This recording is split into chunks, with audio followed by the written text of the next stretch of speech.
been with my husband for about 19 years, and we have 2 children together. He's the disciplinary in the household. However, at times when he's going in on our boys, I'll chime in because I feel like he's being a little too rough on them. He feels like I'm making them soft.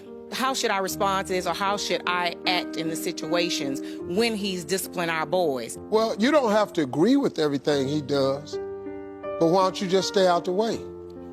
I mean, and I'm not being sexist, but listen to this. Why did you marry your husband?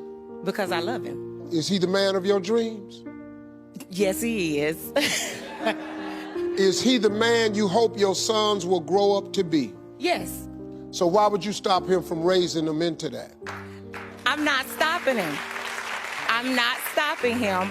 I just feel at times he's a bit harsh with the punishments. He is hard on them because they boys.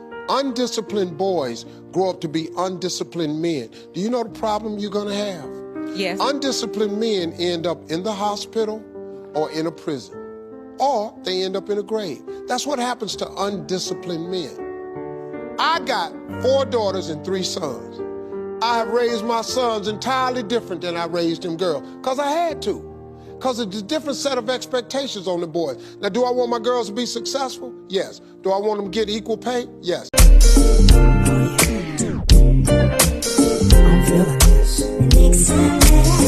I'm your professor, I will test you in the worst way. Don't bring a scantron, it's pop quizzes all day. Cause of our chemistry, we do biology.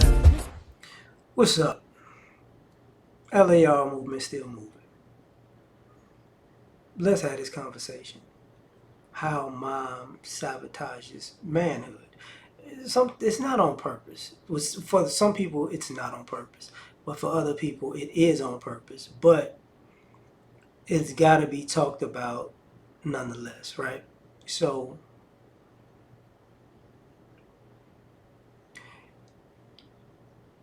for some odd reason, it seems to me that mothers have this thing where they think that the world is going to interact with their son the way they would interact with them as a woman. And this idea of equality, or a person's personhood, or their humanity, means you're going to get the same interactions when you're not.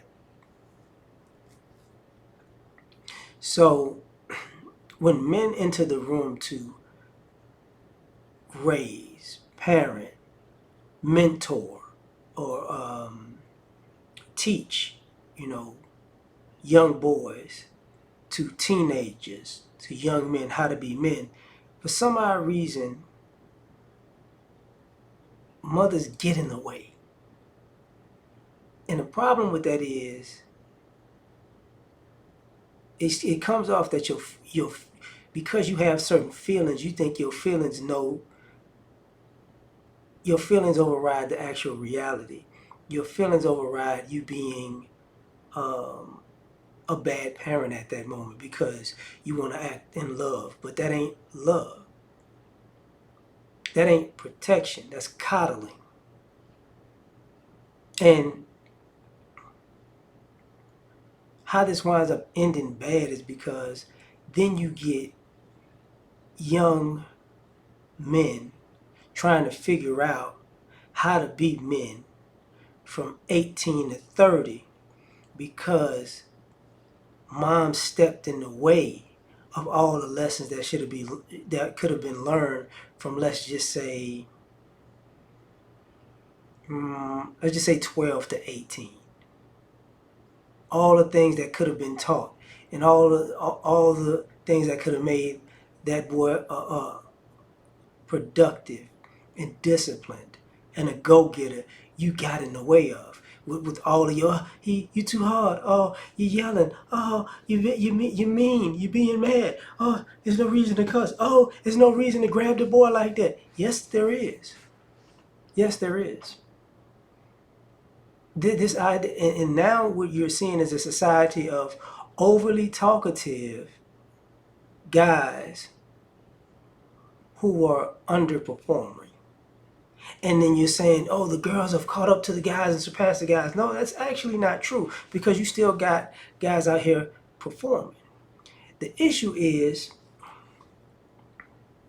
we got into this emotional intelligence age as if that actually counts for something when it doesn't. Because for some odd reason, some of you moms actually think that emotions equal actual productivity or equals bringing a lot to the table when it doesn't. It's all metaphysical BS. At the end of the day, you don't, you know, if a mother wanted to was a wife, or a mother wanted to be a wife and she was in a relationship, she wouldn't want a metaphysical husband.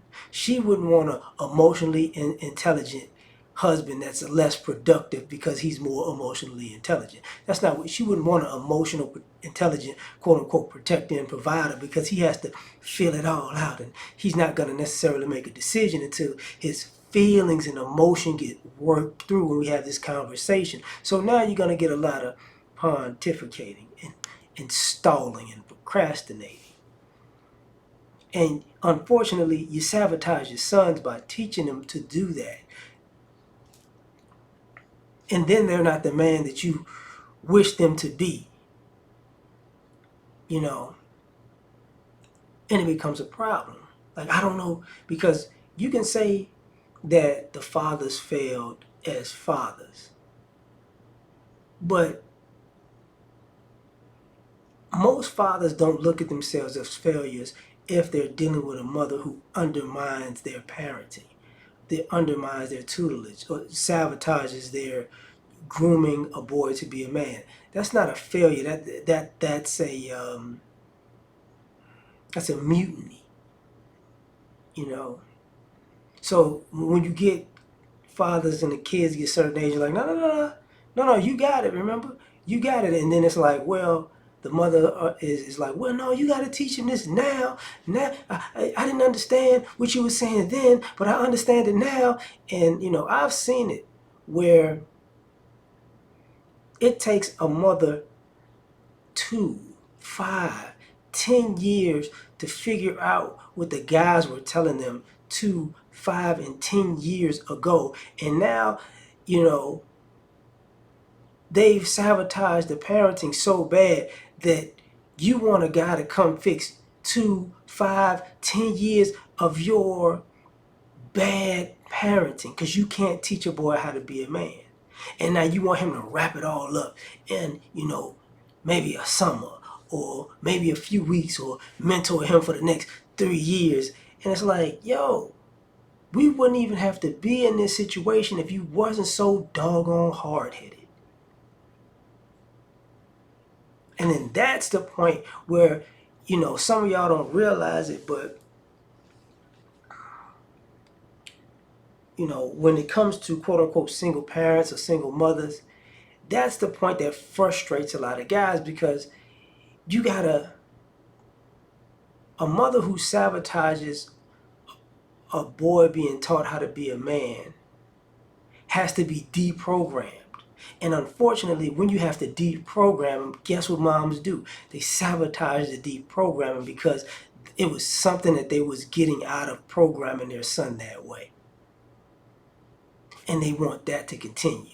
And what winds up happening is the things that that boy might need to be a man, a productive man, a man who's actually proud to be a man, or proud to be himself, or proud of himself, you keep sabotaging him being that, because whatever you're getting out of him being your little boy the way you want it to be is more important than him being the man that he wants to be.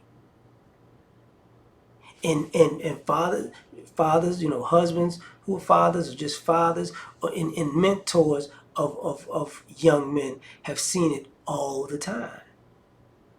All the time. Like, it's like, okay, here we go again. What do you mean? I told him to do this.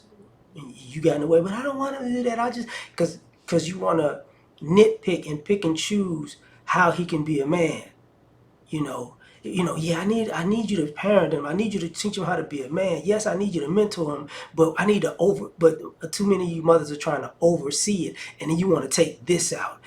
You know, keep that but take that out. Keep that but take that out. And then you wind up with a boy being pieces of a man and not an actual whole man. And then you're trying to figure out what's going on when it's too late, and you never actually take responsibility for sabotaging your son's manhood. So I'm gonna leave it at that, man. Tell me what you think. Like, share, subscribe, or die trying. Catch y'all on the next one. Peace. You ever been at the top of the universe? I'm gonna tell you that.